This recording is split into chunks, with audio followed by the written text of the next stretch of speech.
top of her class in marketing, who could research anything, who knew how to build a case and present it perfectly.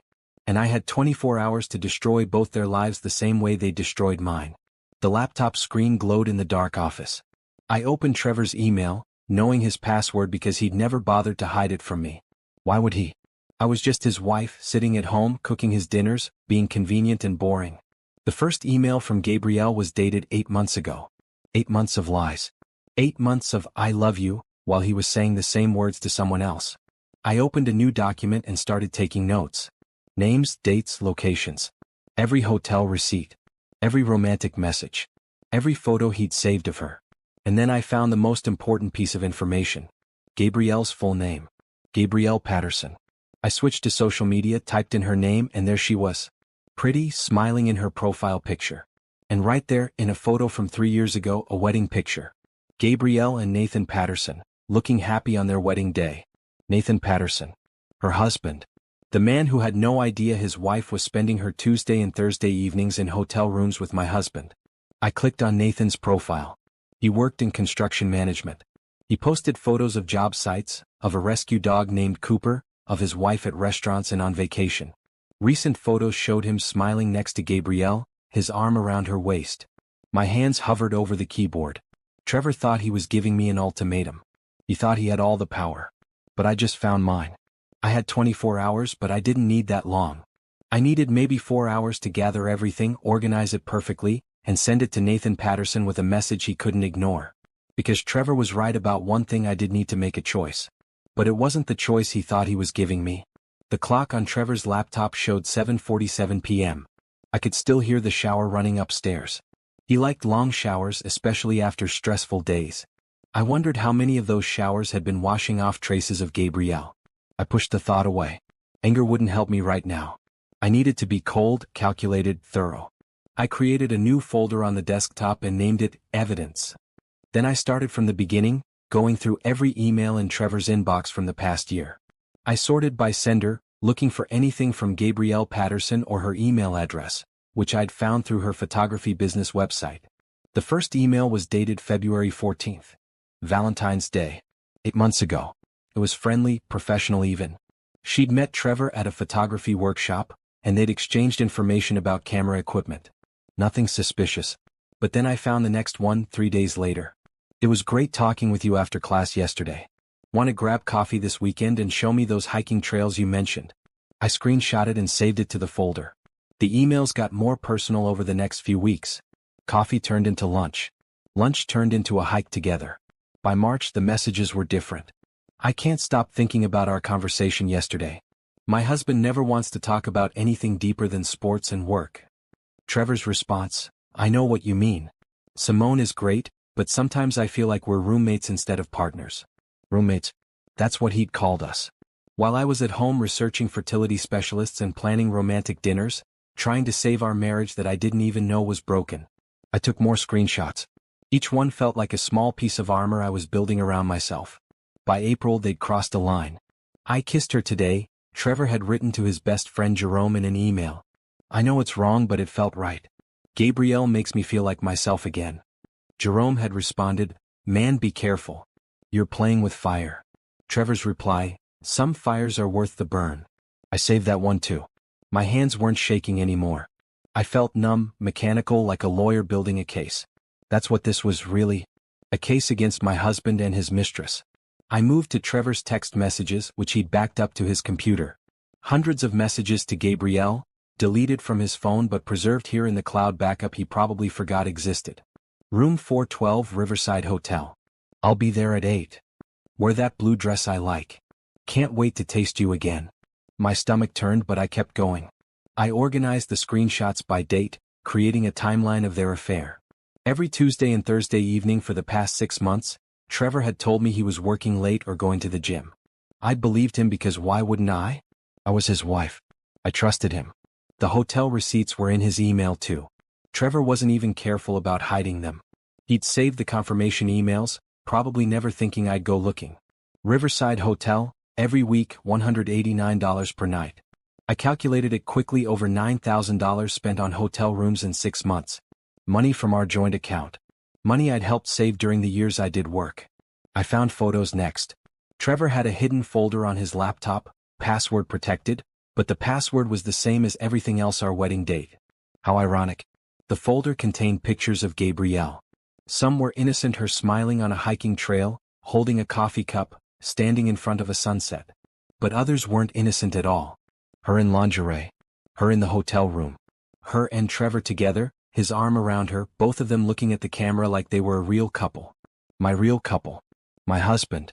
I copied everything to the evidence folder. Then I found the messages between Gabrielle and Trevor where they talked about their spouses.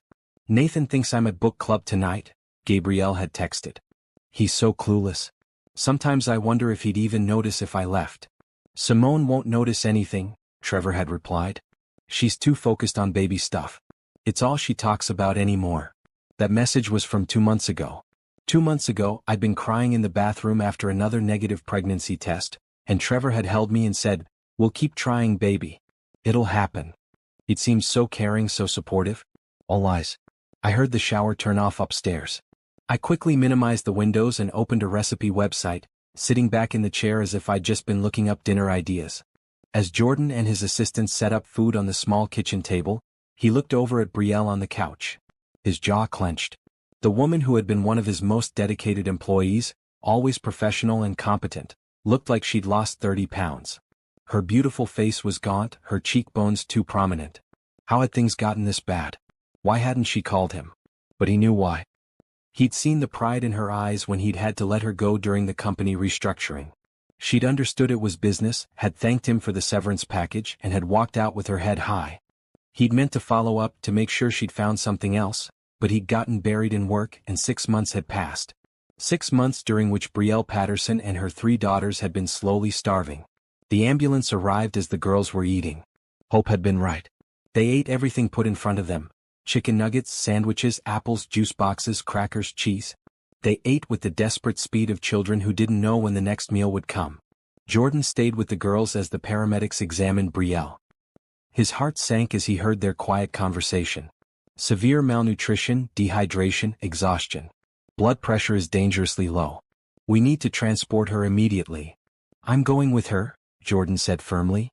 Then he turned to his assistant, a young woman named Rachel. Stay with the girls. Order more food. Whatever they want. Get them comfortable. I'll call you from the hospital. Hope tugged on Jordan's sleeve, her mouth full of sandwich. After she swallowed, she looked up at him with those big, serious eyes. Are you really going to help us? Mama always says people don't help for free. She says we have to take care of ourselves. Jordan knelt down again and took Hope's small hand in his. Your mama is a wise woman, but sometimes, Hope, people do help just because it's the right thing to do. Sometimes people help because they care. I'm going to help your family, and I don't want anything back except for you 3 to be happy and healthy and for your mama to get better. Can you trust me on that? Hope looked at him for a long moment, then nodded. Okay. Mama says I'm a good judge of people. I think you're a good man, Mr. Jordan. Just Jordan is fine, sweetheart. As the paramedics loaded Brielle onto a stretcher, she stirred slightly. Her eyes fluttered open for just a moment, unfocused and confused. Oh. The girls? They're fine, Miss Patterson, Jordan said, moving to where she could see him. They're safe and eating. I'm Jordan Mitchell. Hope called me. I'm going to take care of everything. You just rest and get better. Brielle's eyes widened in recognition and horror. Mr. Mitchell. I'm so sorry. She shouldn't have. She absolutely should have, Jordan interrupted gently. She saved your life, Brielle. Now let us get you to the hospital. Your girls will be waiting for you when you wake up, and I promise you they'll never be hungry again. As the ambulance doors closed, Jordan took one last look at the tiny apartment. The peeling paint, the second-hand furniture, the bare refrigerator with its door hanging open. He thought about his own penthouse across town, with its gourmet kitchen stocked with food he rarely ate, the spare bedrooms he never used, the wealth he'd accumulated that suddenly felt meaningless compared to what he'd seen here today. A little girl had called for help, and he'd answered. Now he wasn't going to stop until this family had everything they needed. This wasn't charity. This wasn't pity. This was something else entirely, something he didn't have words for yet. As he climbed into the ambulance beside Brielle's unconscious form, Jordan Mitchell made a silent promise. He was going to make this right no matter what it took. Have you ever received a call that changed your life forever? What would you do if a child's voice on the other end of the line trusted you with their family's survival? Share your thoughts in the comments below, and if this story touched your heart, subscribe to hear how Jordan's promise transforms this family's future. The hospital emergency room buzzed with controlled chaos. Nurses moved efficiently between curtained areas, doctors conferred in low voices, and machines beeped steadily. Jordan sat in the waiting area, his expensive suit jacket discarded on the chair beside him, his tie loosened. He'd called Rachel 3 times already to check on the girls. Each time she assured him they were fine, fed, and watching cartoons on her tablet. Mr. Mitchell? A doctor in blue scrubs approached, clipboard in hand. She was a middle-aged woman with kind eyes behind wire-rimmed glasses. I'm Dr. Chin. You came in with Brielle Patterson? Jordan stood quickly. Yes. How is she? Dr. Anderson gestured for him to sit, taking the seat across from him. She's stable now. We've got her on N4 for fluids and nutrients. Her body was essentially shutting down from prolonged malnutrition and dehydration. Another day or two and... She paused, her professional mask slipping to show genuine concern. Let's just say that little girl calling you when she did probably saved her mother's life. Jordan's hands clenched into fists on his knees. How long has she been starving herself? Based on her condition, I'd estimate she's been severely restricting her food intake for at least 3 to 4 months. The weight loss, the vitamin deficiencies, the muscle wasting. She's been giving what little food she had to someone else. Her children, I assume? 3 daughters. 8, 6, and 4 years old. Dr. Anderson's expression softened. That's a mother's love right there. She literally gave everything she had to keep them fed. But Mr. Mitchell, I have to ask. What's your relationship to Miss Patterson? You're not listed as family, but you seem very invested in her care. Jordan rubbed his face with both hands. She worked for me until 6 months ago. I had to let her go during a company restructuring. I gave her a severance package, but clearly it wasn't enough. I should have followed up, should have made sure she found something else. This is partially my fault. What you should have done or shouldn't have done doesn't matter now, Dr. Anderson said firmly. What matters is what you're doing now. Those girls need their mother healthy, and Miss Patterson needs support. Are you planning to help them? I'm planning to do whatever it takes, Jordan said without hesitation. Dr. Anderson studied him for a moment, then nodded. Good. Because when she wakes up, she's going to need more than medical care. She's going to need a reason to accept help. Women like Brielle Patterson, women who've been surviving on pride and determination, sometimes they have a hard time letting people help them. You'll need patience. I have plenty of that. She should wake up in a few hours. We're going to keep her here for at least 3 days, maybe longer depending on how she responds to treatment. I'll make sure she gets the nutrition she needs to start recovering. Jordan thanked the doctor and pulled out his phone. He had calls to make. First, he contacted his personal attorney. Michael, I need you to look into something for me. Brielle Patterson. She worked in my accounting department until 6 months ago. Find out what happened after she left. Where she tried to get work, what her situation is, any debts she might have. Everything. Next, he called his head of human resources. Jennifer, I need a full report on Brielle Patterson's termination. I want to know exactly what severance she received and whether we offered any job placement assistance. I also want you to look at our current openings. Something in her skill range. And Jennifer?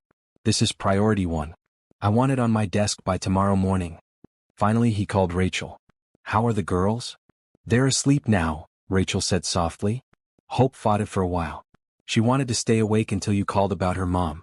But she finally dozed off on the couch about 20 minutes ago. Mr. Mitchell, they ate so much food. I've never seen children eat like that. They were starving, Rachel. Literally starving. There was a pause. What do you need me to do? Jordan thought for a moment. Stay with them tonight. Order whatever you need. Blankets, pillows, more food for when they wake up. Clothes if they need them. Charge everything to my personal account. Tomorrow we'll figure out something more permanent. Of course. And Mr. Mitchell? This is a good thing you're doing. After he hung up, Jordan sat back in the uncomfortable plastic chair and closed his eyes. His mind went back to 6 months ago, to the day he'd had to let Brielle go. She'd been one of 15 employees caught in the restructuring. He remembered her sitting across from his desk, her back straight, her face composed, even though he could see the fear in her eyes. I understand, she'd said quietly. It's business. I appreciate the severance package and I'll find something else. You're excellent at what you do, Brielle, he'd told her. You won't have any trouble finding a new position. I'd be happy to provide a reference. She'd thanked him, shaken his hand, and walked out. Professional until the end. He'd admired her composure, her dignity.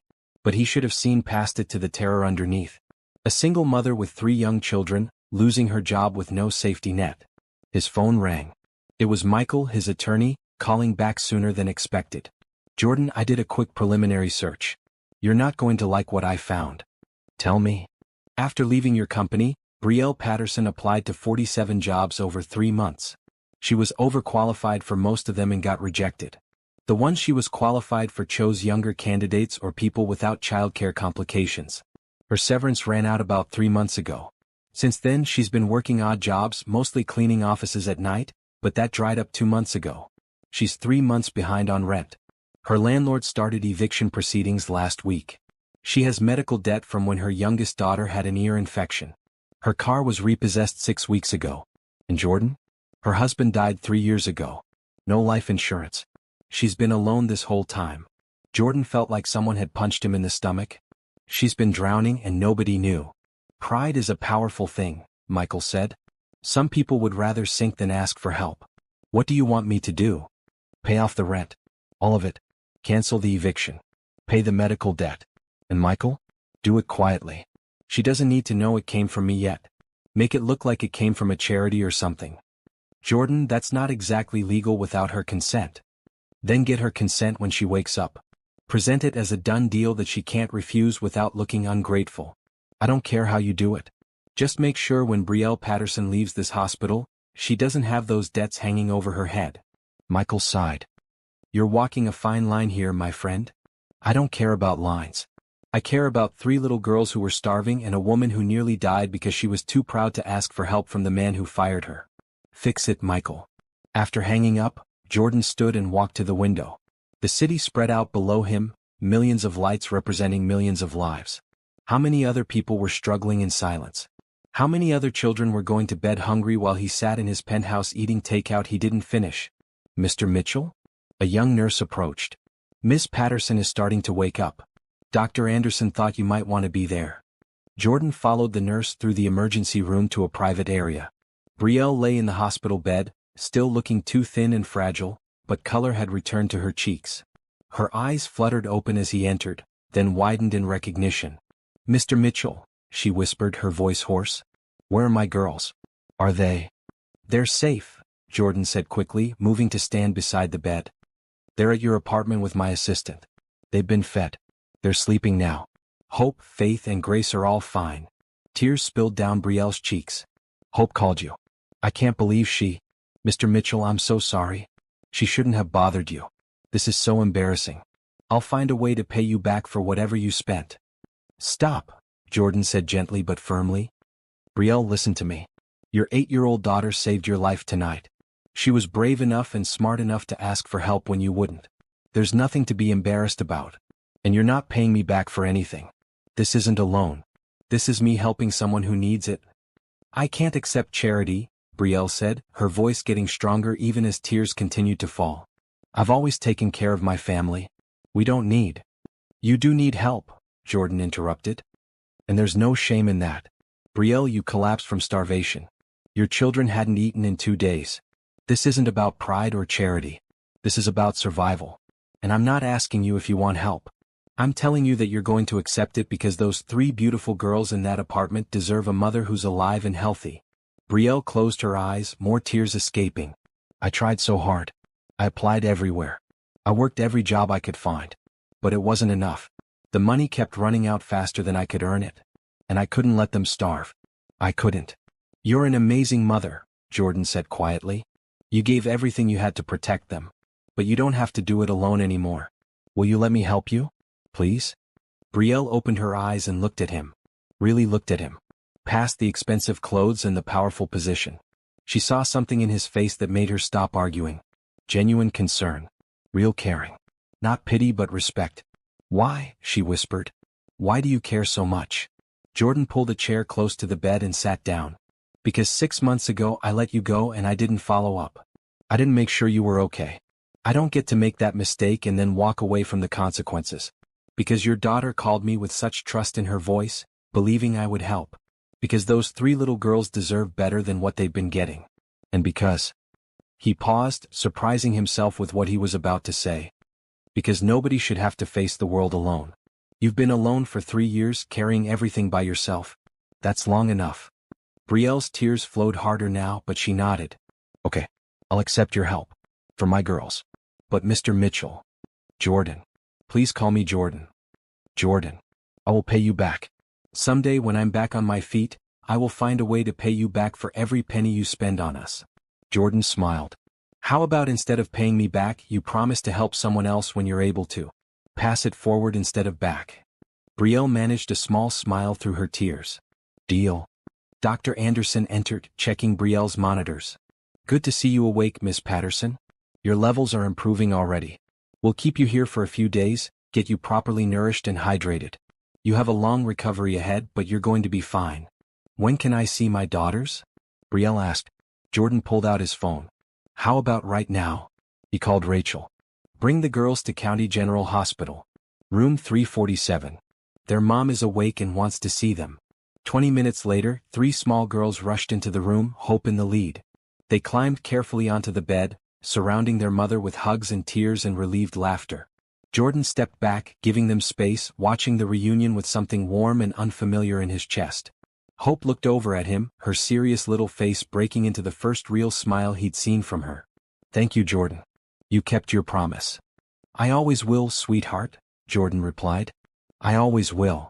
As the family held each other tight, Jordan made another promise to himself. He wasn't just going to help them survive. He was going to help them live a good life. A safe life. A happy life. Whatever it took, however long it took. This family had become his responsibility the moment Hope's frightened voice had come through his phone. And Jordan Mitchell never walked away from his responsibilities. The next 3 days passed in a blur of hospital visits, meetings with social workers, and getting to know 3 little girls who were slowly learning what it felt like to not be hungry. Jordan found himself spending every spare moment at the hospital, often with all 3 girls in tow since they refused to be separated from their mother for long. On the second day he sat in Brielle's room while she dozed, Hope beside him coloring in a new coloring book he'd bought. The girl worked with intense concentration, staying carefully within the lines, using colors that matched reality. A blue sky, green grass, a yellow sun. Nothing imaginative or wild. Jordan found that heartbreaking somehow. Hope, can I ask you some questions about your family? He said quietly. Hope looked up from her picture of a house with flowers. Yes, sir. You can call me Jordan, remember? Yes, Jordan. She set down her crayon. What do you want to know? Tell me about your dad. Your mom mentioned he passed away a few years ago. Hope's face became solemn, older than her years. Daddy died when I was 5. He was a policeman. He got shot helping someone. She said it matter-of-factly, as if she'd practiced the words until they didn't hurt anymore. Mama says he was a hero.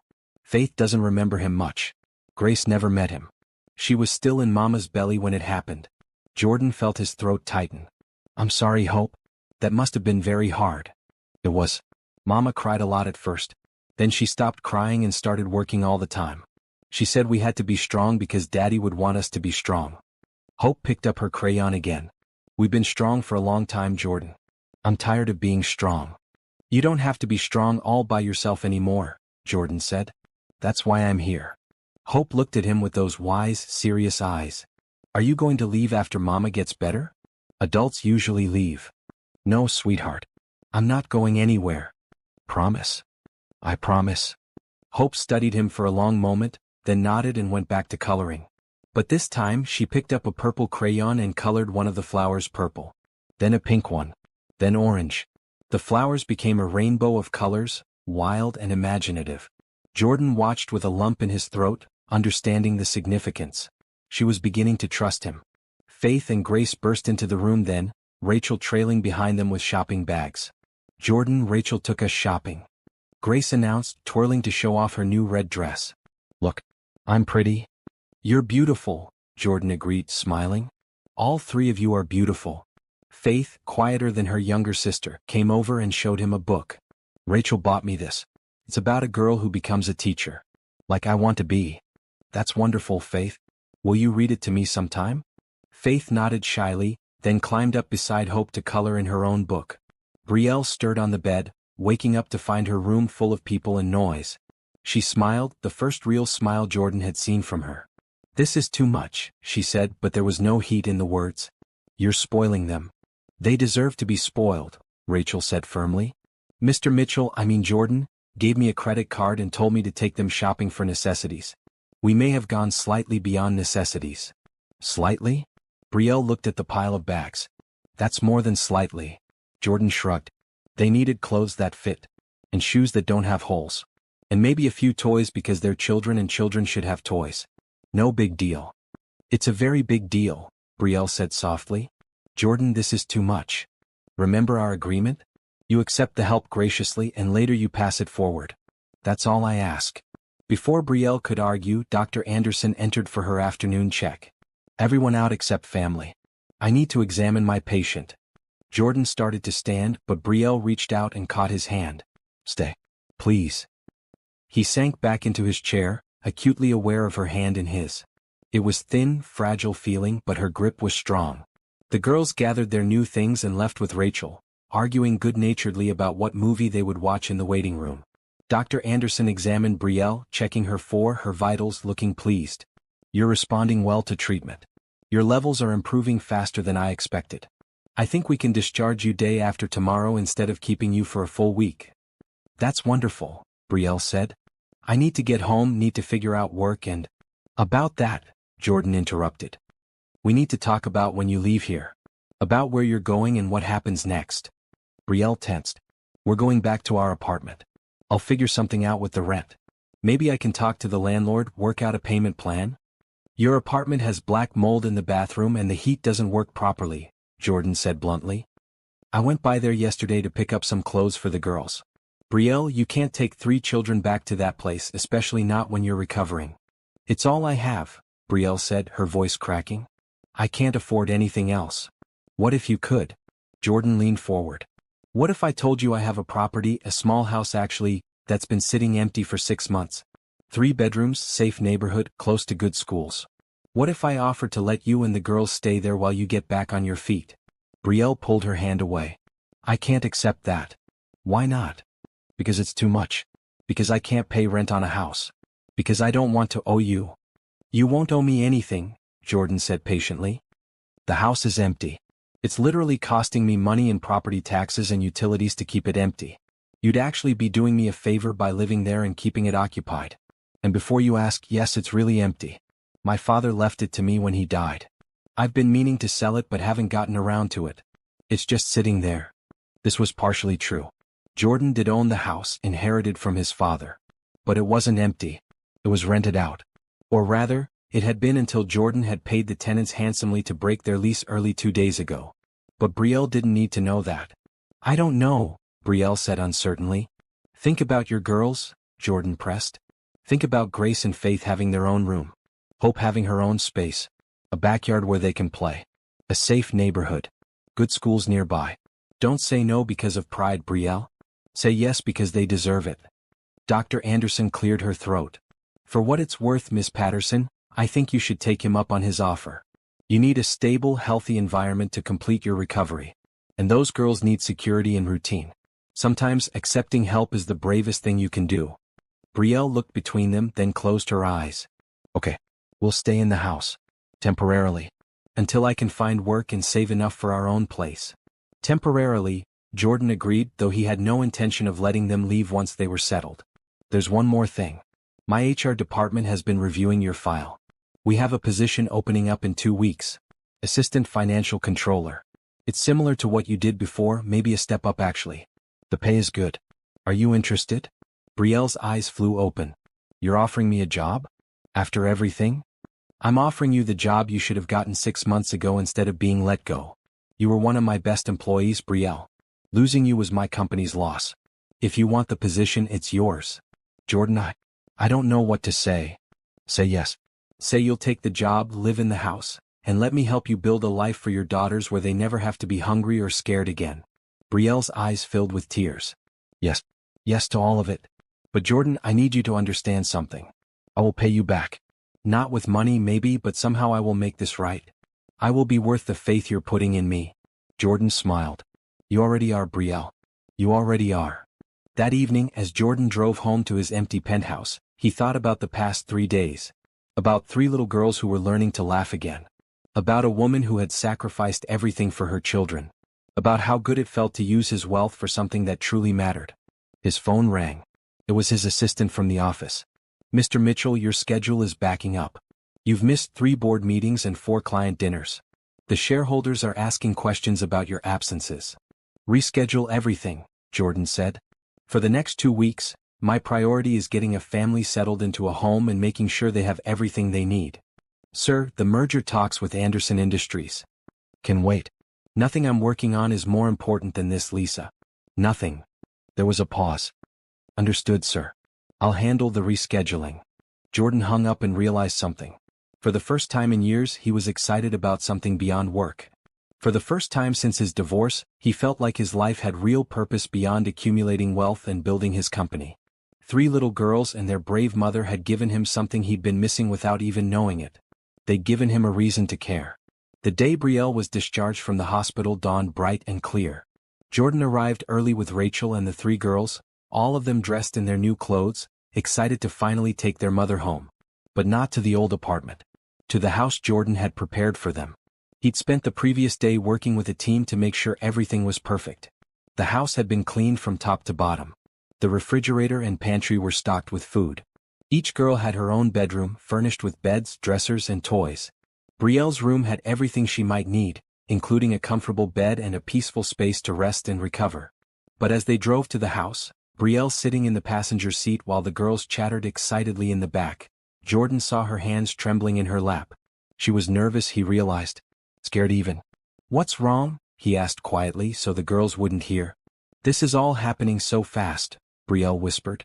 "2 days ago I was starving in a tiny apartment, and now I'm moving into a house and starting a new job.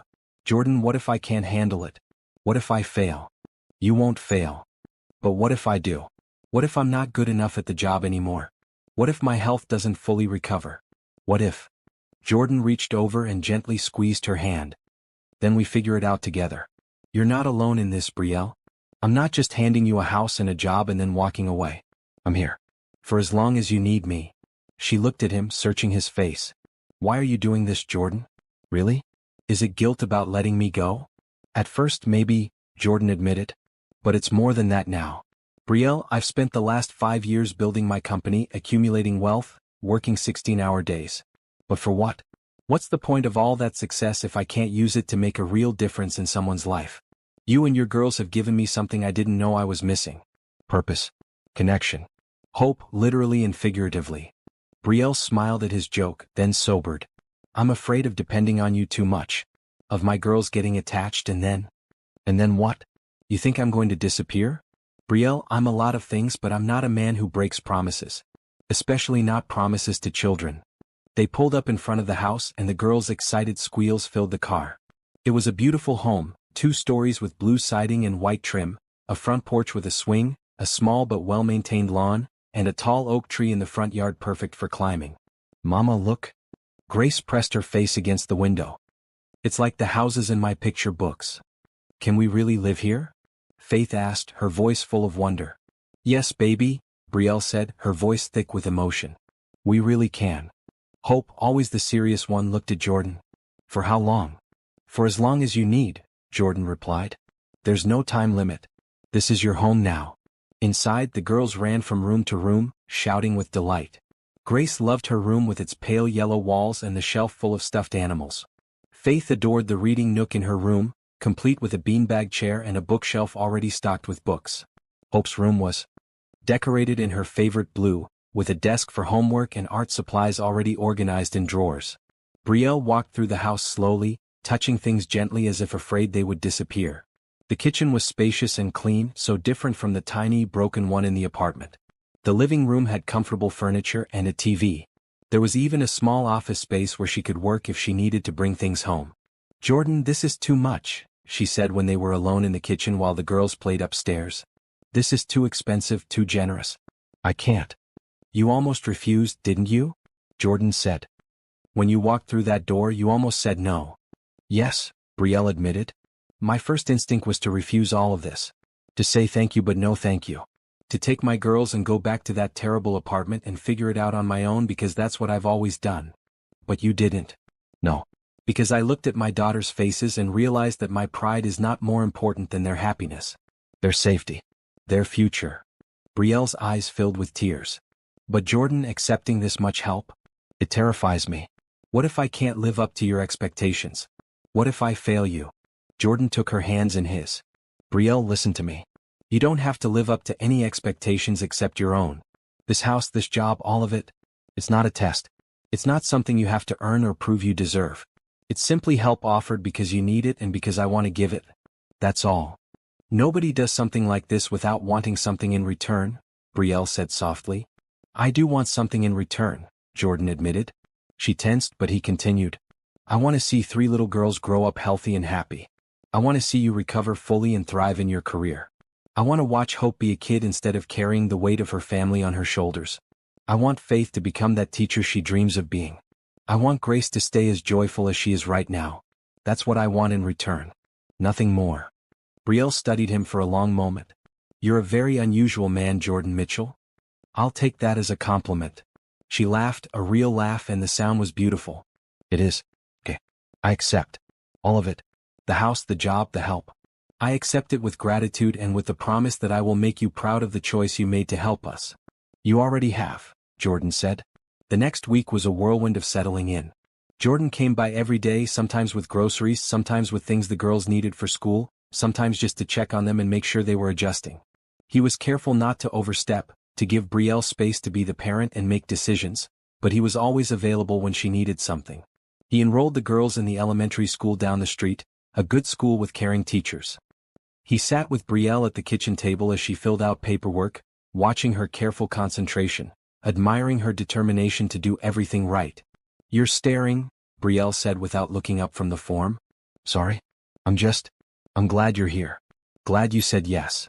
She looked up then and something passed between them. Something warm and promising. Something that made Jordan's heart beat faster. But Brielle looked away first, focusing back on the paperwork. Tell me about your life, she said. You know everything about me and my girls. But I don't know anything about you except that you're a successful CEO who's currently saving my family. Jordan sat back, considering. What do you want to know? Everything. Start with the basics. Where did you grow up? Do you have siblings? Why aren't you married with a family of your own? I grew up in this city, actually. My father built the company from nothing, worked himself to exhaustion to make it successful. I learned the business from him, took over when he got sick 10 years ago. He passed away 5 years later. Jordan paused, old grief flickering in his chest. No siblings. I was an only child. My mother died when I was young, so it was just Dad and me. I'm sorry, Brielle said softly. About your parents. Thank you. As for marriage. Jordan sighed. I was married once. Her name was Courtney. We divorced 3 years ago. She said I was married to my work, that I cared more about the company than about her. She was probably right. That must have been hard. It was. But it was also a wake-up call. After the divorce, I threw myself even deeper into work. I told myself that if I couldn't make my marriage work, at least I could make my company successful. But success is empty when you have no one to share it with. I learned that the hard way. Brielle reached across the table and touched his hand. Thank you for sharing that with me. And thank you for sharing your success with us.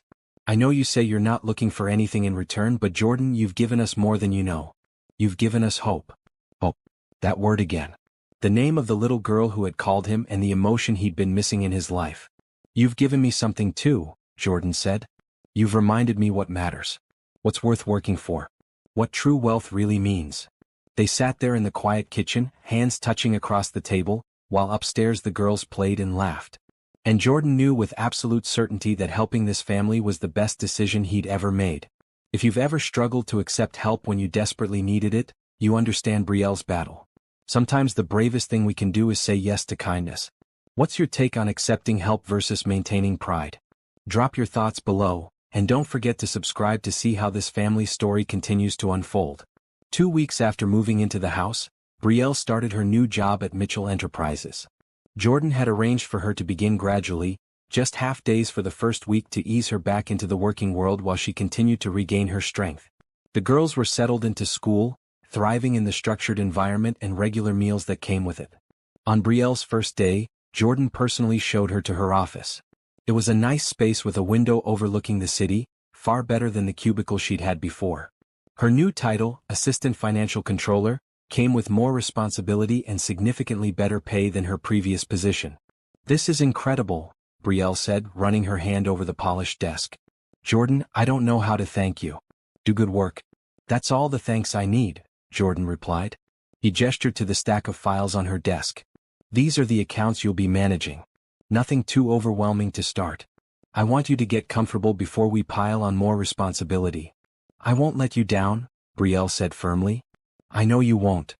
As Jordan left her office, his assistant Lisa caught him in the hallway. "Mr. Mitchell, the board wants to meet with you this afternoon. They have concerns about the amount of time you've been spending away from the office." Jordan frowned. "Schedule it for tomorrow. I have plans this afternoon." "Sir, they were quite insistent." "Tomorrow, Lisa." Jordan's tone left no room for argument. The truth was he'd promised to pick up the girls from school. It was their first day and he wanted to be there to hear how it went. Hope had been nervous about meeting new children, Faith worried about the homework load, and Grace excited about everything. He told them he would be there waiting when the bell rang, and he intended to keep that promise. At 3 o'clock, Jordan stood outside Lincoln Elementary School with a cluster of other parents. He got some curious looks from the mothers, a wealthy man in an expensive suit waiting to pick up children who weren't his. But he ignored the stares, searching the crowd of kids streaming out of the building for 3 familiar faces. "Jordan." Grace spotted him first, running full speed into his arms. He caught her and swung her around, her laughter infectious. Faith and Hope followed more slowly, but both were smiling. "How was it?" Jordan asked, setting Grace down. "I made a friend," Grace announced. "Her name is Ruby and she likes unicorns too." "That's wonderful." "Faith? Oh, how about you too?" Faith nodded shyly. "My teacher is nice. She said I read at a really advanced level." "Of course you do. You're brilliant." Jordan looked at Hope, whose expression was more reserved. "Oh, everything okay?" "It was good," Hope said carefully. "But Jordan, some kids asked questions. About where we came from, why we just moved here where our dad is. I didn't know what to say." Jordan knelt down to her level. "What did you tell them?" "I said we moved because Mama got a better job. And that our daddy died being a hero. Is that okay?" "That's more than okay. That's perfect." Jordan touched her cheek gently. "Hope, you never have to tell anyone anything you're not comfortable sharing. Your family story is yours to tell or not tell. Understand?" Hope nodded, some tension leaving her small shoulders.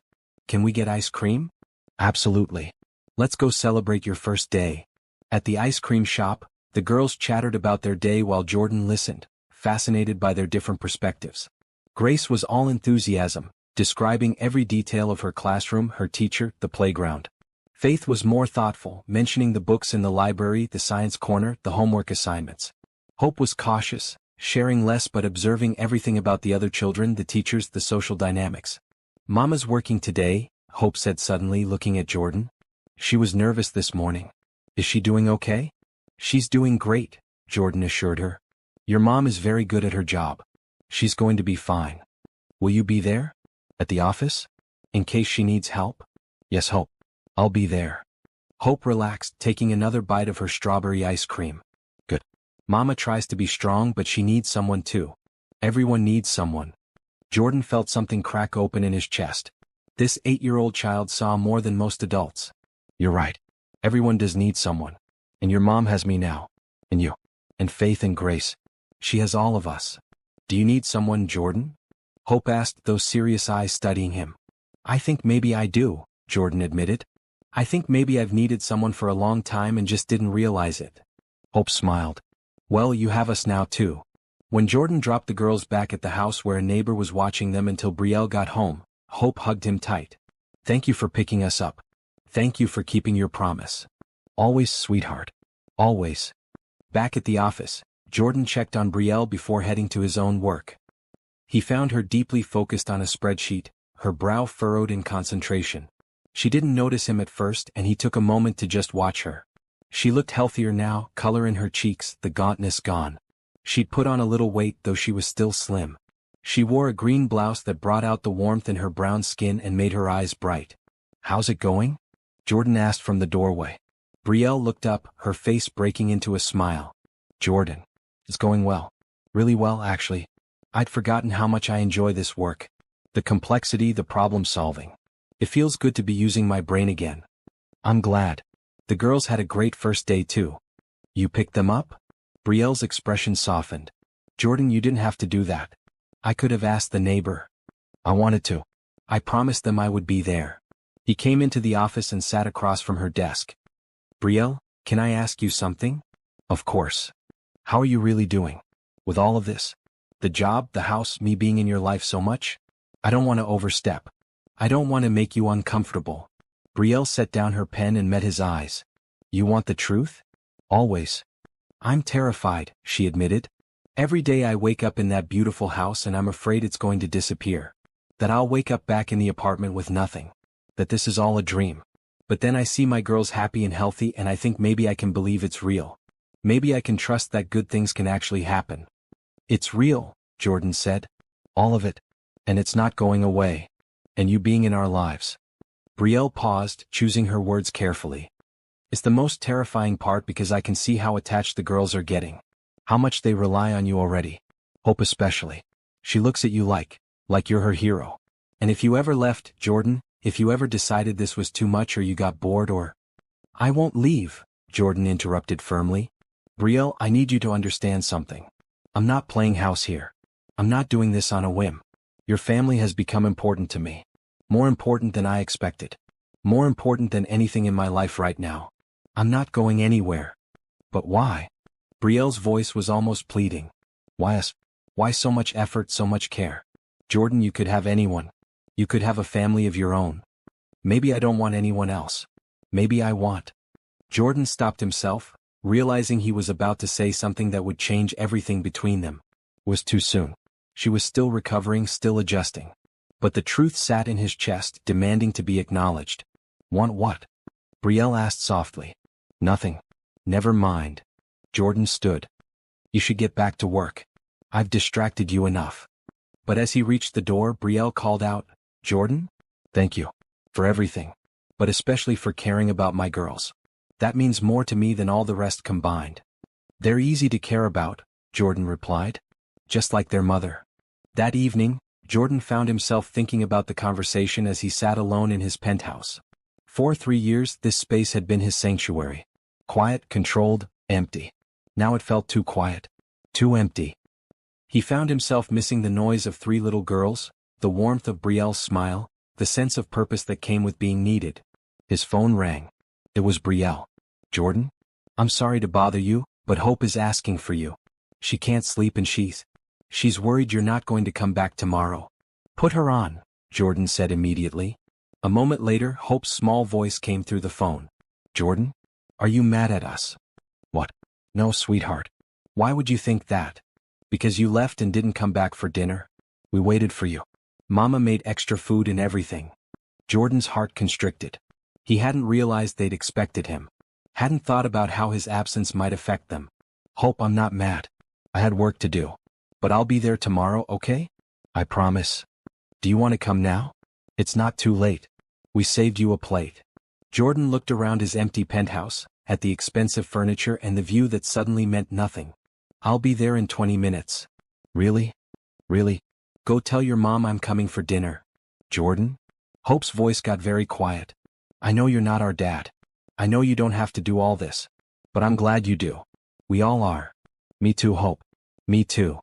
20 minutes later, Jordan sat at the kitchen table in the house he'd provided, eating reheated pasta while 3 little girls talked over each other telling him about their day, and Brielle watched with something tender in her eyes. And Jordan realized that for the first time in 5 years he felt like he was home. Not because of the place but because of the people. This family, this makeshift, temporary, fragile family, had become his anchor. And he was going to protect it with everything he had. Over the next month, a routine developed. Jordan picked the girls up from school most days, often taking them to the park or for ice cream before bringing them home. He stayed for dinner more often than not, helping with homework, reading bedtime stories, becoming a fixture in their daily life. At work, Brielle excelled in her role, her confidence growing with each successful project. But Jordan noticed things. Small things that revealed the lingering effects of the trauma they'd all experienced. Grace had nightmares sometimes, waking up crying about being hungry. Faith hoarded snacks in her room, hiding them in drawers and under her bed. Hope watched Jordan constantly, as if afraid he might disappear if she looked away. And Brielle, despite her professional success, still flinched when money was discussed. Still insisted on tracking every penny she spent, maintaining careful budgets, refusing to buy anything that wasn't absolutely necessary. One Saturday afternoon, Jordan took all four of them to the park for a picnic. The girls ran ahead, chasing each other through the grass while Jordan and Brielle walked more slowly, carrying the picnic basket between them. "They're doing so much better," Brielle said, watching her daughters play. "Grace's nightmares are less frequent. Faith is starting to trust that there will always be more food. Hope is learning to be a child again instead of a little adult." "What about you?" Jordan asked. "Are you doing better?" Brielle hesitated. "Yes and no. Professionally, I feel like myself again. The work is challenging and rewarding. But personally, Jordan, I still wake up some mornings convinced this is all going to vanish. That I'm going to find an eviction notice or a job termination letter or some other catastrophe. That's understandable. You've been living in survival mode for so long, it's hard to accept that you're safe now. How do you know so much about trauma and recovery?" Brielle asked, looking at him curiously. Jordan was quiet for a moment. "After my divorce, I went to therapy. I thought I was fine, that I just needed to focus on work and move forward. But my therapist helped me see that I was avoiding dealing with the failure of my marriage by burying myself in the company. I learned about how people cope with loss, with change, with fear. It helped me understand myself better." "That was brave of you. To seek help like that. Or weak, depending on who you ask." "No," Brielle said firmly. "It was brave. Asking for help is always brave, whether it's calling someone when you're starving or going to therapy when you're struggling emotionally. Strength isn't about doing everything alone. It's about knowing when you need support and being willing to accept it." Jordan smiled. "You've come a long way from the woman who almost refused my help at the hospital." "I've had a good teacher," Brielle replied, bumping his shoulder gently with hers. They reached a sunny spot under a large oak tree and spread out the blanket. The girls came running, breathless and laughing, and threw themselves down on the blanket. Jordan unpacked the food he'd brought, sandwiches and fruit and cookies, juice boxes and bottled water. As they ate, Faith asked, "Jordan, why don't you have a family of your own? You're so nice. Wouldn't someone want to marry you?" "Faith." Brielle looked mortified. "That's a rude question." "It's okay," Jordan said. "Faith, I was married once but it didn't work out. And I guess I've been so focused on work that I haven't really thought about starting a family." "Don't you get lonely?" Hope asked, always the perceptive one. "Sometimes," Jordan admitted. "But less so now that I have you all in my life." "You could marry Mama," Grace said matter-of-factly, taking a bite of her sandwich. "Then you could be with us all the time. You could be our new daddy." The silence that followed was deafening. Brielle's face went through several shades of red. Jordan felt his own face heating up. Hope and Faith stared at Grace with wide eyes. "Grace Patterson," Brielle said finally. "That's not. You can't just. Jordan and I are not." "Why not?" Grace asked innocently. "He likes us. We like him. You like him. I see you smiling when he's around, Mama. You don't smile like that with other people." Brielle covered her face with her hands. "I'm so sorry, Jordan. She's 4. She doesn't understand." "It's okay," Jordan said, though his heart was racing. Because the truth was, Grace wasn't entirely wrong. He did like being with them. More than liked it. He looked forward to it all day. And yes, he had noticed that Brielle smiled at him differently than she smiled at others. Had noticed the way her eyes softened when she looked at him, the way she leaned slightly toward him when they talked. Had noticed because he did the same things when looking at her. "Can we play on the swings?" Faith asked, breaking the awkward tension. "Yes, go," Brielle said. "All 3 of you. Go play." As the girls ran off to the playground equipment nearby, Brielle groaned. "I'm so embarrassed. Jordan, I haven't said anything to them about. I mean, we're not. There's nothing." "Brielle, breathe," Jordan said gently. "It's fine. Kids say things. Especially observant 4-year-olds who say what everyone else is thinking but is too polite to mention." Brielle looked at him sharply. "What does that mean?" Jordan met her eyes. "It means that Grace isn't entirely wrong. I do like being with you and the girls. I do think about you all the time. And yes, I have noticed that we're building something here that might be more than just me helping out a former employee." Brielle's breath caught. "Jordan?" "I'm not asking for anything," Jordan said quickly. "I'm not pushing for anything you're not ready for. I know you're still recovering, still adjusting to this new life. I know the last thing you need is me complicating things. But I also think we should be honest with each other. Don't you?" Brielle nodded slowly. Okay. Honesty. Jordan, I am attracted to you. I do like spending time with you. When you're not around, I find myself thinking about you, wondering what you're doing, wishing you were there. But I'm terrified. Of what? Of falling for someone who's saving me. Of not knowing if what I feel is real gratitude or real affection. Of my girls getting even more attached to you and then losing you if this doesn't work out. Of ruining what we have by wanting more. Jordan reached over and took her hand. Those are all valid fears. And I don't have easy answers for any of them. But Brielle, I can tell you this. What I feel for you isn't pity or charity or some kind of savior complex. It's real. You're smart and strong and beautiful, and you make me laugh. You make me want to be better. And your girls have taught me what matters in life. So yes, I'm interested in seeing where this could go. But only if you want that too. Only if you're ready. And if you're not, if you need more time or if you decide this isn't what you want, I'll respect that. I'll still be here for you and the girls. That won't change. Brielle's eyes filled with tears. How are you so patient? So understanding? Because you're worth waiting for. All four of you are. They sat there holding hands, watching the girls play, the future uncertain but hopeful. And for the first time since her husband had died, Brielle allowed herself to imagine loving someone again. To imagine letting someone in, not as a rescuer but as a partner. As a man who saw her for who she was, not just what she needed. It was terrifying and wonderful and more than she thought she deserved. But maybe, just maybe, she could learn to believe she was worthy of good things. Worthy of happiness. Worthy of love. 3 months after that day in the park, Jordan and Brielle's relationship had evolved into something neither of them could deny anymore. They hadn't officially called it dating, hadn't defined what they were to each other, but everyone around them could see it. The way they looked at each other, the casual touches, the inside jokes, the comfortable silences. Jordan still picked up the girls from school most days. Still stayed for dinner. Still read bedtime stories and helped with homework. But now he also brought Brielle flowers on Fridays, sent her encouraging texts during hard days at work, and found reasons to spend time with just her, not just the whole family. Brielle had relaxed into accepting his presence in their lives. She no longer jumped when he offered to help, no longer kept careful track of every dollar he spent on them, no longer questioned his motives. She'd learned to trust him, and with that trust came the freedom to let her feelings grow. One evening, after the girls were in bed, Jordan and Brielle sat on the porch swing, looking up at the stars. It was a mild October night, cool but not cold, with the smell of autumn in the air. "I've been thinking," Jordan said. "About us. About what we are to each other." Brielle's heart began to race. "And what have you concluded?" "That I'm in love with you." The words hung in the air between them, simple and true. Brielle turned to look at him, searching his face in the porch light. "Jordan?" "You don't have to say it back," Jordan said quickly. "I just needed you to know. I'm in love with you, Brielle. Not because you needed saving. Not because of your girls, though they're amazing. I'm in love with you because of who you are. Your strength, your intelligence, your grace under pressure. The way you love your daughters. The way you've rebuilt your life. The way you make me laugh. The way you challenge me to be better. I'm in love with all of it."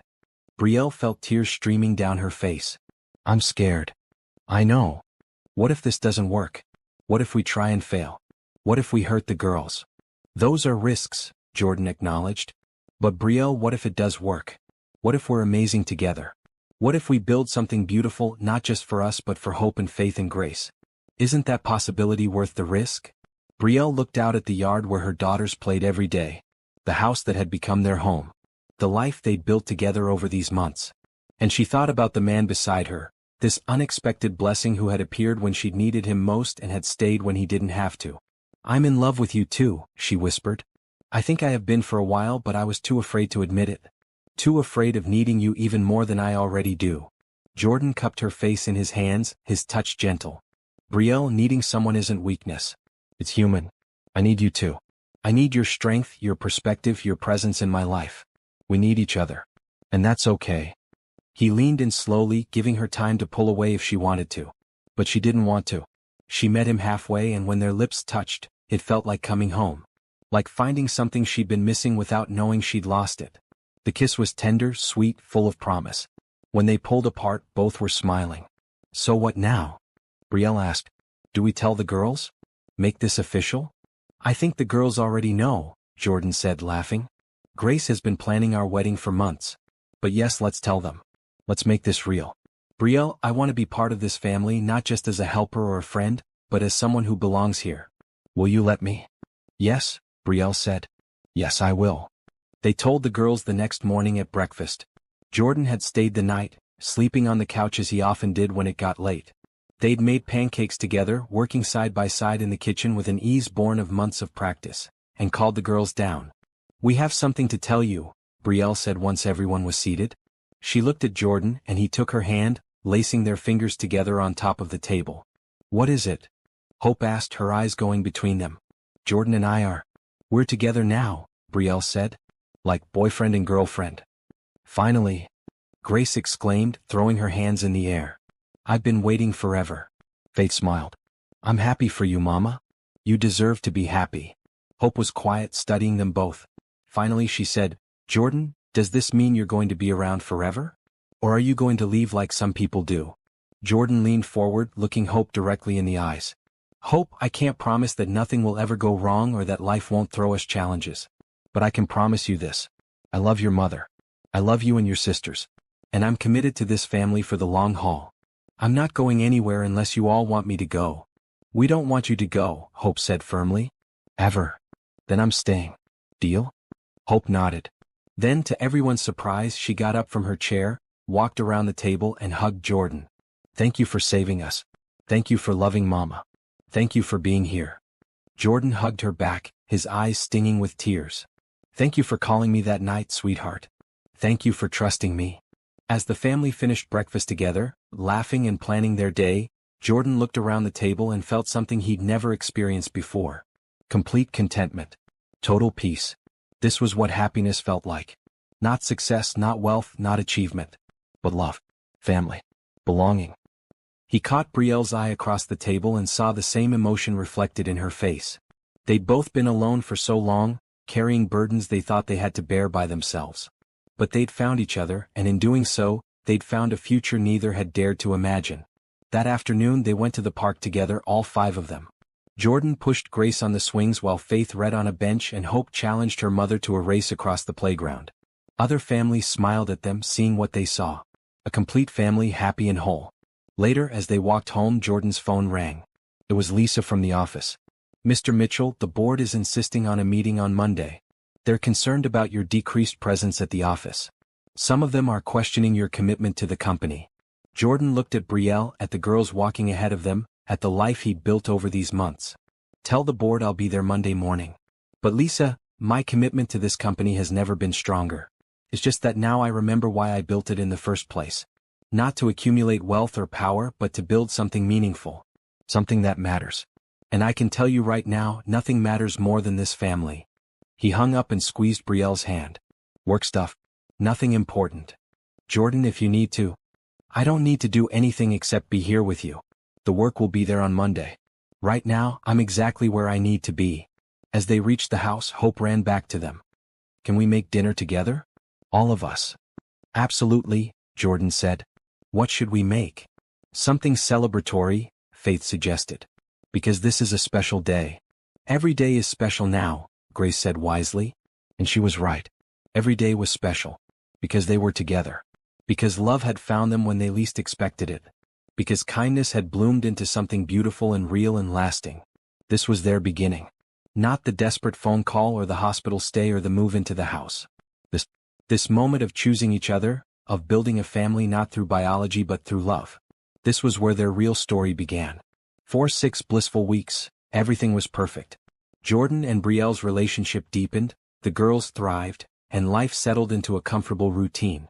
But as they say, good things often attract trouble. It started with a phone call to Brielle's cell phone one afternoon at work. She didn't recognize the number but answered anyway. Miss Patterson? This is Gerald Morrison. I was your landlord at the apartment building. Brielle's blood ran cold. Mr. Morrison. I thought everything was settled. Oh, it is. Someone paid off your back rent and the damages. But I'm calling because I've been contacted by a reporter doing a story on poverty in the city. They're specifically interested in your story, how you went from homeless to working at a major company. I told them I'd talk to you first, but Miss Patterson, they're going to run the story with or without your cooperation. After she hung up, Brielle sat frozen at her desk. A reporter. A story. Everything she'd been through exposed for public consumption. And worse, by extension, Everything Jordan had done for her would become public knowledge. She called Jordan immediately. "We need to talk. Tonight. After the girls are in bed."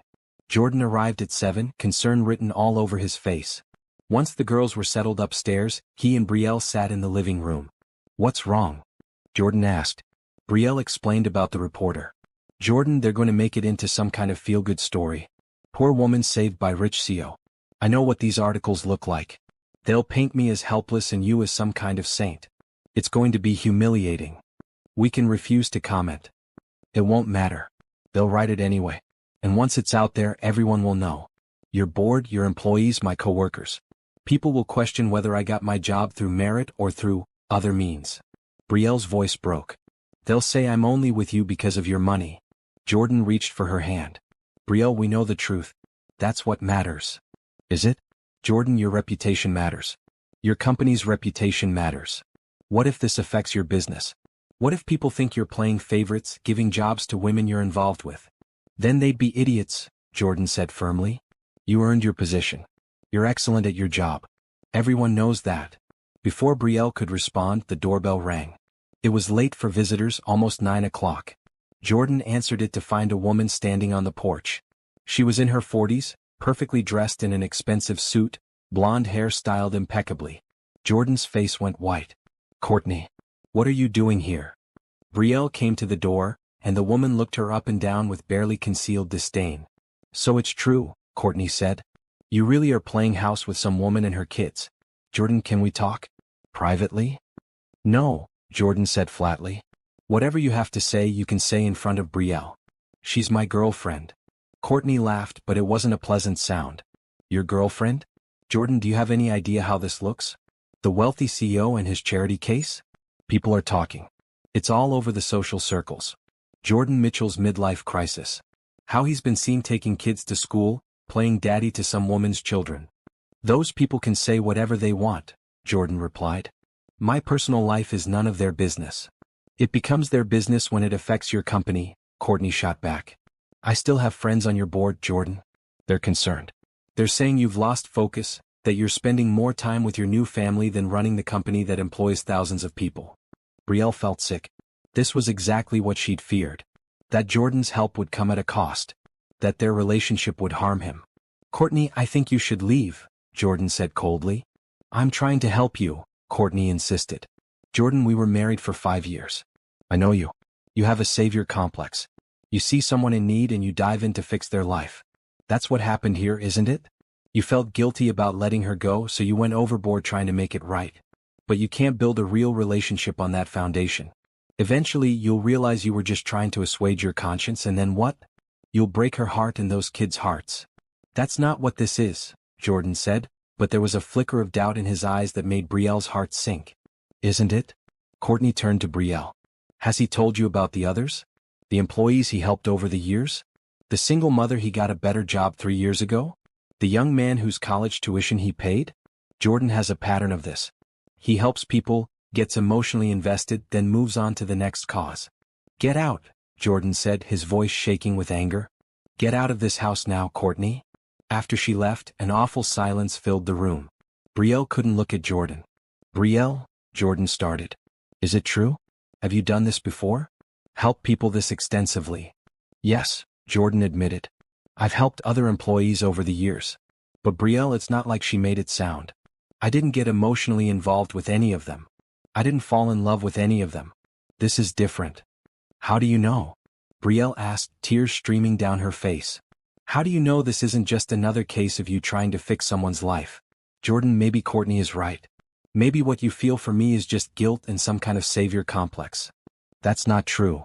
But you can't be sure, can you? Because I was in need when we met. I was at rock bottom. How can either of us know if this is real or if it's just you trying to make up for firing me?" "I know because of how I feel when I'm with you," Jordan said desperately. "Brielle, yes, I've helped other people. Yes, I felt good about it. But I never wanted to spend every moment with them. I never thought about them constantly. I never imagined a future with them. What I feel for you is nothing like what I felt helping those other people." "But I can't be sure," Brielle said. "And neither can you. And now a reporter wants to write a story, and your ex-wife is warning you that you're ruining your reputation, and your board thinks you've lost focus. Jordan, maybe this is too much. Maybe we moved too fast. What are you saying? I'm saying maybe we need to slow down. Take a step back. Figure out what this really is without the pressure of my girls getting more attached, without your company suffering, without all of this. You want to break up? Jordan looked stricken. No. Maybe. I don't know. Brielle wiped her eyes. I just know that I can't be the reason your life falls apart. I can't be another burden you're carrying. You're not a burden? Then what am I? Your girlfriend? Your responsibility? Your charity project?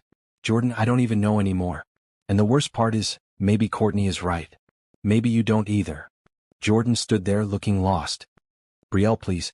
Don't let my ex-wife's poison ruin what we have. It's not just her. It's everything. The reporter, the board, the questions people are asking. Jordan, I won't let you sacrifice your company, your reputation, your life for me. I won't. What about what I want? What do you want? Really? If I wasn't in need when we met, if you hadn't felt guilty about firing me, would you have even looked twice at me? Would we be here? Jordan opened his mouth to answer, then closed it. Because the truth was he didn't know. If Brielle had just been another employee, would he have noticed her? Would he have pursued her? Or had the circumstances of their meeting created something that wouldn't have existed otherwise? I don't know, he admitted finally. And that terrifies me because it means maybe you're right. Maybe I can't trust my own feelings. Brielle nodded, more tears falling. I think you should go. I think we both need time to think about what this really is. Brielle? Please, Jordan. Just go. He left and Brielle sank onto the couch, sobbing. Upstairs, unheard by either adult, Hope sat on the stairs, having listened to the entire conversation. Tears streamed down her face as she understood, in her 8-year-old way, that the man who had saved them might be leaving after all. The next week was the hardest of Brielle's life since those desperate days before Hope's phone call. Jordan stayed away, respecting her request for space, though he texted every day to check on the girls. The girls noticed his absence immediately and kept asking when he was coming back. Did Jordan leave because of us? Faith asked one night at dinner. No, baby. It's complicated. Adult stuff. But he said he wouldn't leave, Grace said, her bottom lip trembling. He promised. I know, Brielle said, her heart breaking. Hope, always the perceptive one, was quiet.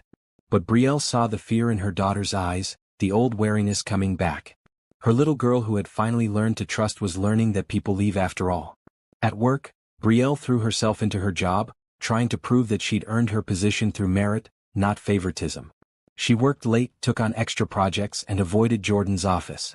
The whispers in the hallways didn't escape her notice. People knew something was wrong even if they didn't know the details. On Thursday, Brielle was called into a meeting with the CFO, a stern man named Richard Barnes. Miss Patterson, I've been reviewing your work. I need to ask you something directly. Did Mr. Mitchell give you this position because of your personal relationship? Brielle's face heated. Mr. Mitchell offered me this position before we started dating. I was hired based on my qualifications and work history. But you are dating him? We were. It's complicated right now. I see. Richard leaned back in his chair. Miss Patterson, I'm going to be frank with you. Your work has been excellent. You've exceeded every expectation. If I didn't know about your history with Mr. Mitchell, I would say you were promoted too slowly, not given favors. You're an asset to this company. Brielle felt relief wash over her. Thank you, sir. However, Richard continued, perception matters. The board is concerned about Mr. Mitchell's judgment lately. Not because of your work but because he's been distracted.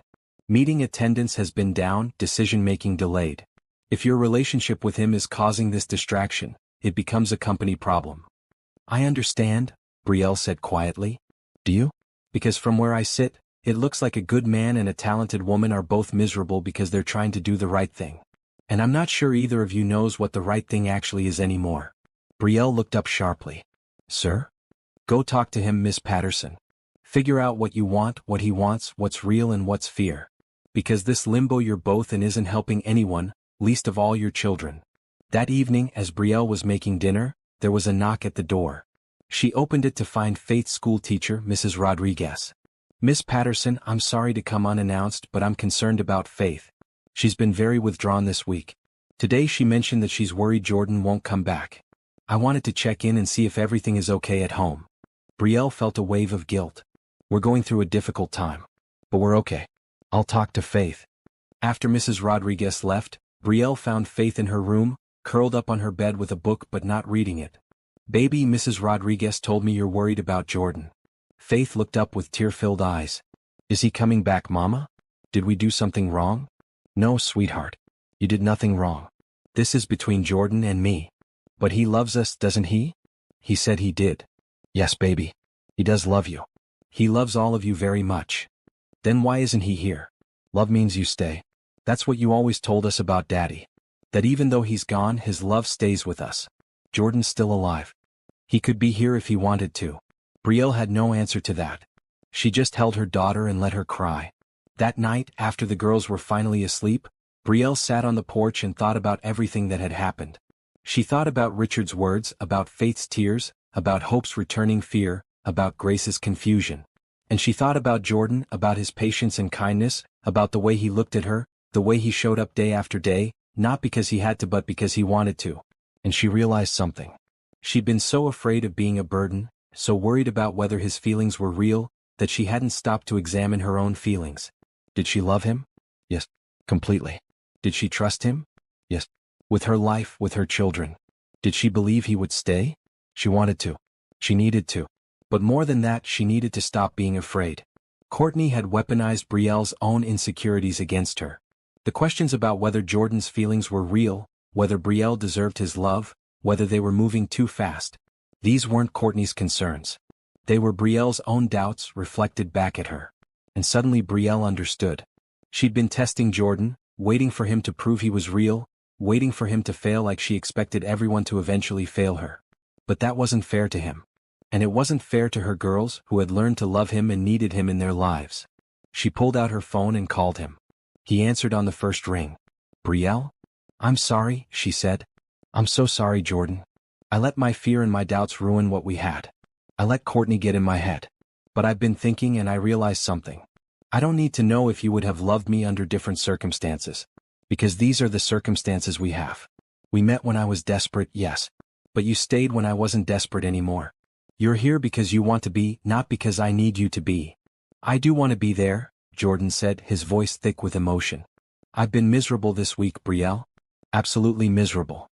Not because I regret helping you but because I miss you. I miss the girls. I miss the life we were building together. The girls miss you too. Faith is crying herself to sleep. Hope is scared you're not coming back. Grace doesn't understand why you're gone. And you? Do you miss me?" "So much it hurts," Brielle admitted. "Jordan, I love you. Not because you help me. Not because I need you. But because of who you are. Because you make me laugh and challenge me to be better. Because you're patient with my fears and my daughters.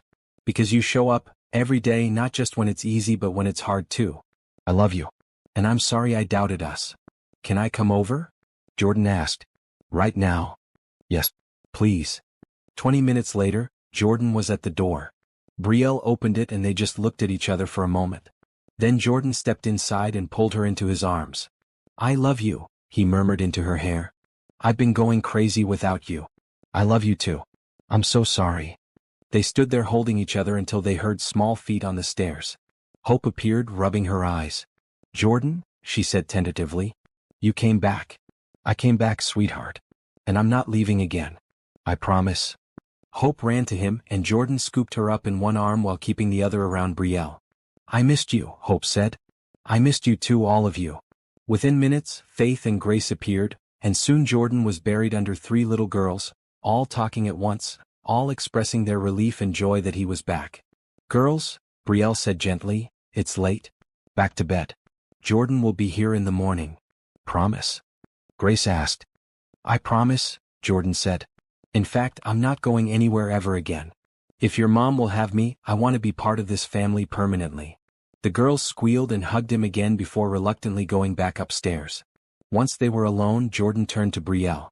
"I mean it. Brielle, this week showed me something. I don't want to be separate from you, visiting when it's convenient, being part-time in your lives. I want all of it. The good days and the hard days, the celebrations and the struggles. I want to be here every morning when you wake up and every night when you go to sleep. I want to be the person you call when something goes wrong and the person you share your happiness with. I want to be yours completely. Jordan." He pulled a small box from his pocket and Brielle's breath caught. "I bought this 3 weeks ago before all the drama. I was waiting for the right moment. And then everything fell apart and I thought maybe I'd never get to give it to you. But Brielle, this is the right moment. Right now, when we've been tested and we came through it. When we chose each other despite the doubts and the fear. Jordan got down on one knee, opening the box to reveal a beautiful, simple diamond ring. Brielle Patterson, will you marry me? Will you let me be a father to your daughters and a partner to you? Will you build a life with me, a real forever life? Brielle's tears were streaming now, but they were happy tears. Yes. Yes, Jordan, I will marry you. He slipped the ring on her finger and stood, pulling her into a kiss that was both tender and passionate, full of promise and commitment. When they broke apart, there was a noise on the stairs. All three girls sat there, having snuck out of bed to watch. Did you ask Mama to marry you? Hope asked. I did, Jordan said, grinning. And she said yes? Faith asked. She did.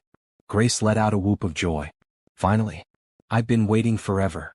The whole family came together in a group hug in the hallway, laughing and crying and celebrating. And Brielle realized that Richard had been right. Love wasn't about perfect circumstances or having all the answers. It was about choosing each other day after day despite the challenges. It was about trust and commitment and being brave enough to believe in happiness. This was their family. Imperfect, unconventional, built on circumstances that had started with desperation but had grown into something beautiful. And it was real. As real as anything could be.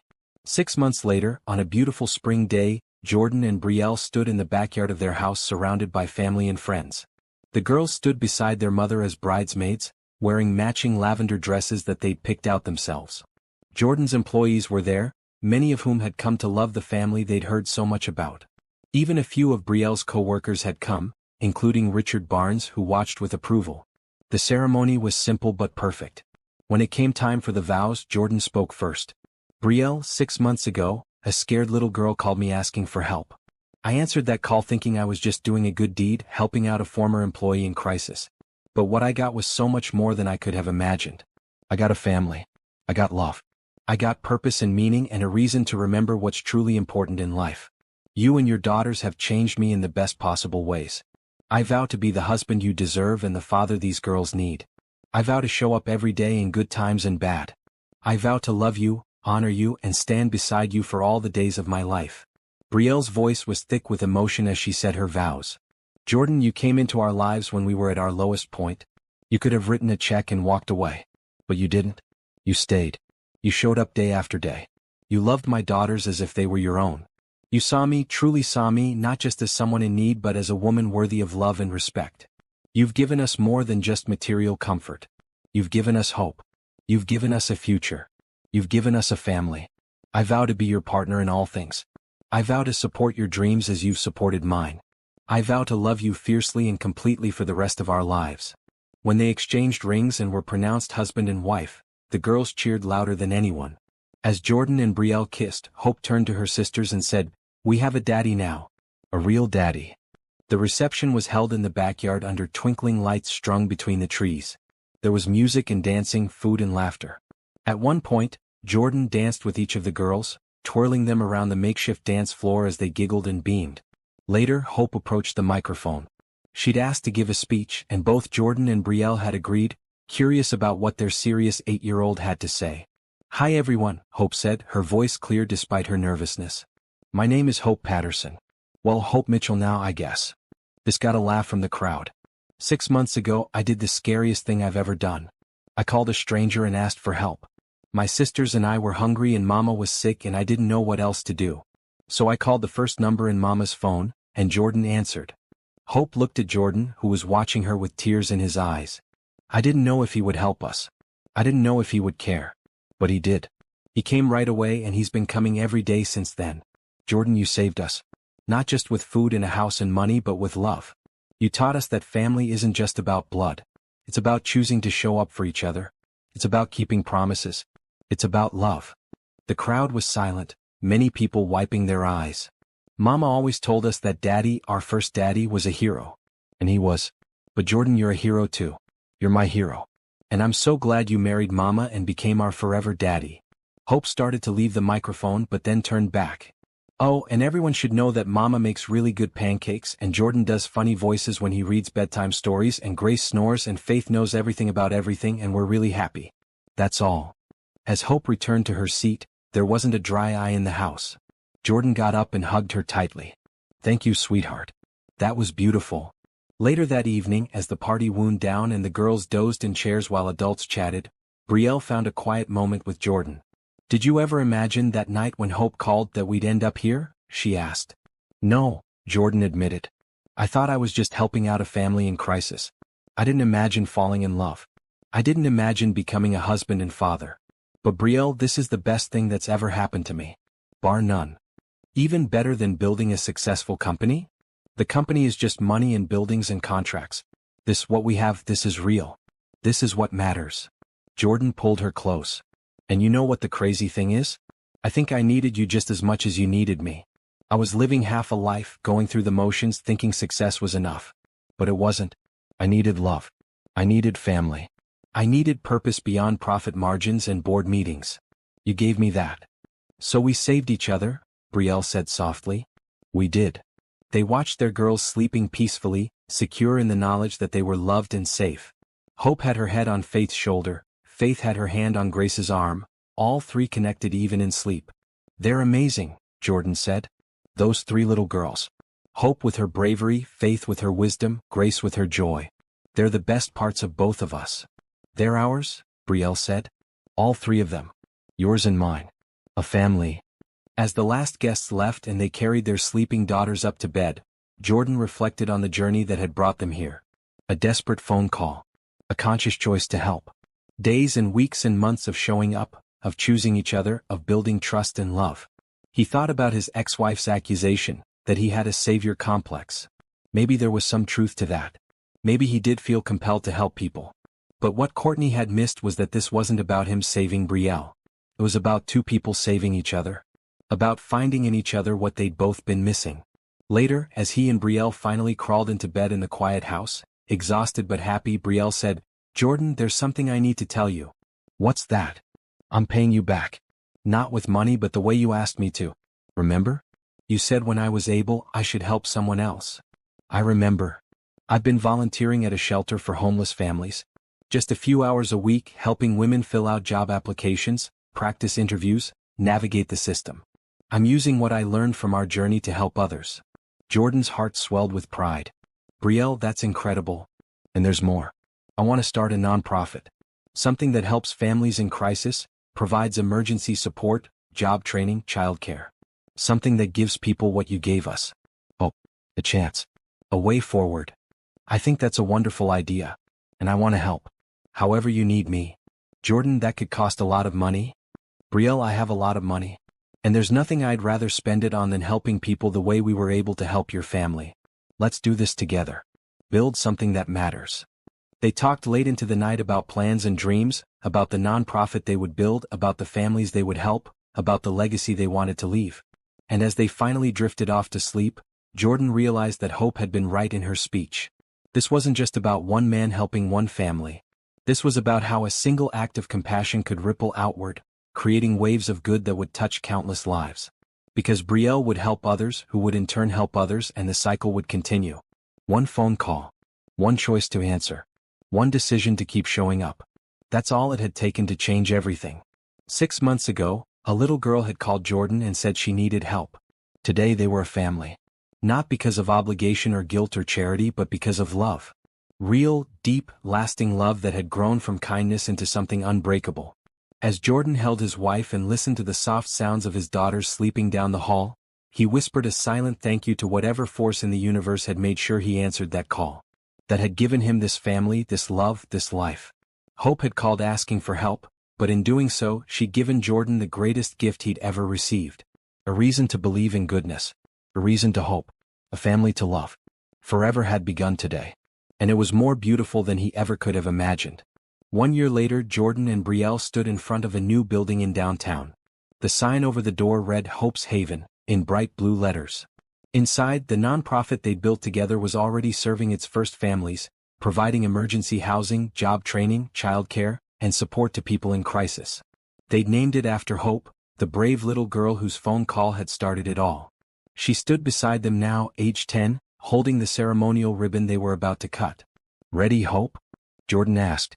She nodded, serious as always but with a smile tugging at her lips. Together, the three of them cut the ribbon, officially opening Hope's Haven to the community.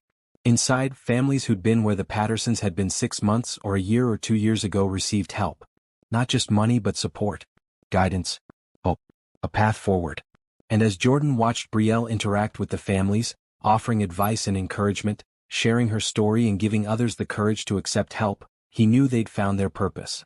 This was why everything had happened the way it had. So they could turn their struggle into strength. So they could use their story to help others write better endings to their own stories. Grace tugged on his sleeve. "Daddy Jordan, can we tell people to call if they need help? Like Hope did." "That's a wonderful idea, Grace. We'll make sure everyone knows they can reach out." Faith, now 8 and reading at a high school level, added, "Maybe we could write a book about our story. So other people know it's okay to ask for help." "Maybe we will, Faith. Maybe we will." As the Mitchell family stood together, watching Hope's Haven come to life, Jordan reflected on the past year and a half. The scared little girl who'd made that phone call was now a confident 10-year-old who volunteered at the shelter on weekends. The 6-year-old who'd hoarded food was now 8 and understood that there would always be enough. The 4-year-old who'd been obsessed with unicorns was now 6 and wanted to be a social worker when she grew up so she could help people like her mommy and daddy did.